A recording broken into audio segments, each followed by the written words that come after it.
বর্তমান গণতান্ত্রিক সরকার দেশের পুলিশ বাহিনীকে সুশৃঙ্খল বাহিনীতে রূপান্তরের মাধ্যমে সক্ষমতা বৃদ্ধির লক্ষ্যে নানাবিধ পদক্ষেপ গ্রহণ করেছে।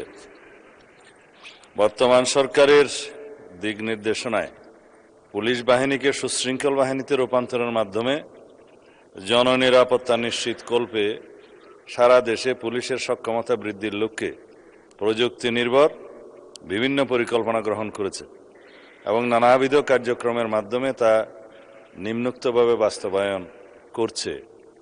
১.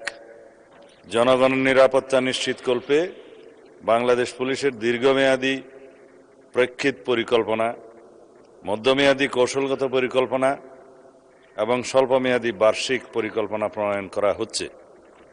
আধুনিক যুগোপযোগী ও প্রযুক্তিতে দক্ষতা বৃদ্ধির লক্ষ্যে পুলিশ সদস্যদের দেশ ও বিদেশে যুগোপযোগী প্রশিক্ষণ প্রদানের প্রক্রিয়া অব্যাহত রয়েছে।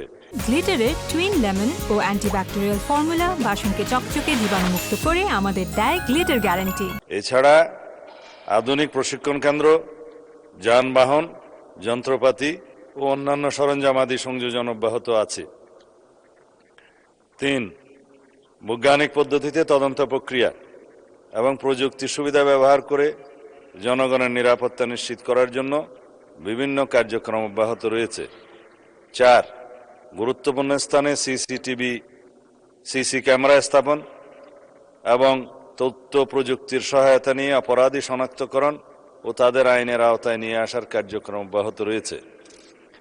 সিডিএমএস এর মাধ্যমে রেকর্ডকৃত মামলা, অপরাধীদের তথ্য সংরক্ষণ করা হচ্ছে, যা মামলা তদন্ত কার্যক্রম ও তদন্ত মনিটরিংয়ে সহায়তা করছে। থানায় অনলাইন জিডি ও অনলাইন পুলিশ ক্লিয়ারেন্স চালু করা হয়েছে। ধন্যবাদ মাননীয় স্পিকার।